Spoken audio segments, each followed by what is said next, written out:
Is it possible to be forgotten after you're dead? Yes, it's easy when you have no name, no one to claim your body, and no way to contact your next of kin. Brett. This is the story of the boy in the box, and this is our true crime series. It was 1957, and a young boy was brutally murdered in Philadelphia. His body was placed in a wooden box and left in a secluded area of the city. To this day, we still don't know who he was, who killed him, or why. It's one of America's most famous, unsolved mysteries. On February 25, 1957, a man walking his dog in the wooded section of the Eastwick section of Philadelphia noticed something strange protruding from beneath some tree branches. At first, he thought it might be an animal, but upon closer inspection, he realized it was a box. He opened up the box and found the body of a young white male child, approximately 4 years old. The police were called to the scene, and they released a statement that read, "The body of the unidentified youngster was in an advanced stage of decomposition, indicating that he had been dead several weeks." At the time, the boy was estimated to have been between 3 to 6 years old, stood around 3 feet tall, and weighed roughly 40 pounds. He was found wearing a green shirt, a red baseball cap, and shoes. One shoe was found near the body in the box, but the other was never recovered. A post-mortem examination revealed that the boy had suffered multiple blows to the head, which eventually led to his demise. Strangulation was also evident. The injuries were so severe that the medical examiner at the time was unable to determine the exact number of fractures. What makes this case particularly disturbing is that the boy was wrapped in a blanket inside the box. In fact, whoever put him there made sure that he was comfortable. His little arms were even crossed over his chest, like he was sleeping. This, along with the fact that the box was placed in a secluded area away from the road, suggests that the killer carefully selected the spot to hide his body. They didn't just want to dispose of him anywhere. They wanted to make sure that he was hidden away, buried under the branches and hidden from view. The police believe that because the box was placed in such a secluded area, it may have been carried there. In fact, they went so far as to canvass every home within a 5-mile radius, asking if anyone had seen anything suspicious, heard anything unusual, or knew of anyone who had recently gone missing. But nobody came forward with any information. What makes this case particularly tragic is that despite the extensive media coverage at the time, nobody came forward to claim the body. As a result, the boy was given a pauper-esque funeral and was buried in an unmarked grave at West Laurel Hill Cemetery in Bala Cynwyd, Pennsylvania. To this day, a small headstone marks his final resting place. It reads, "The Unknown Child, February 1957. How deeply we feel, how much we care, how in our hearts you always will be there." Over the years, investigators have followed up on numerous tips, but none have ever panned out. Many people believe that the key to solving this case lies in the fact that we do know the boy's identity.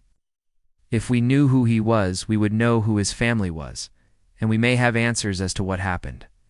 But without a name, without a face, without any way to identify him, the case has gone cold.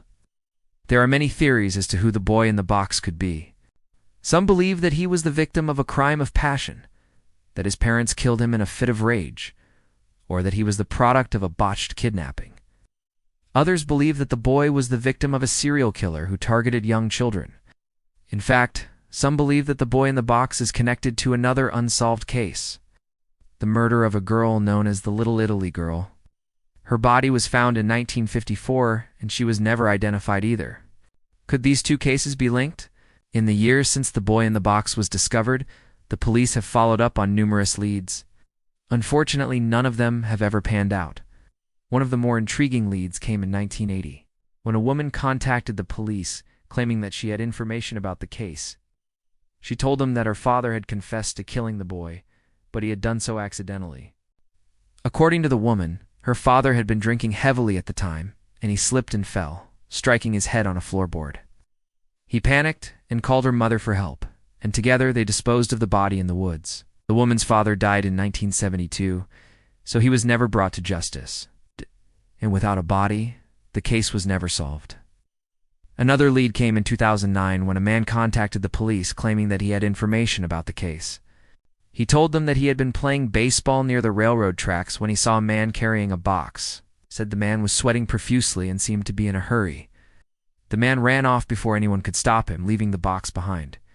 This could very well be the same man who attempted to dispose of the boy's body in the woods. However, despite following up on this lead, the police were unable to find any additional information.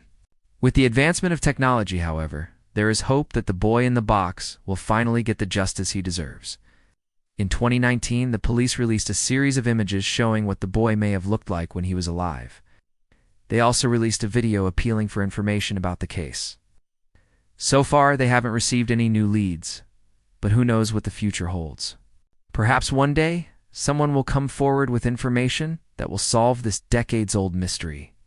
In the meantime, the boy in the box remains unidentified, his killer unpunished. It's a sad state of affairs. But it's important to remember that this was a real child who was loved by someone at some point in his life. He had a family, maybe a mother who sang him lullabies, a father who read him bedtime stories. Whoever he was, he deserved better than to be forgotten after he was dead.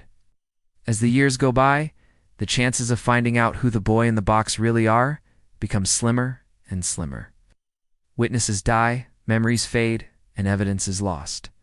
It's a frustrating reality, but it's one that investigators have to deal with.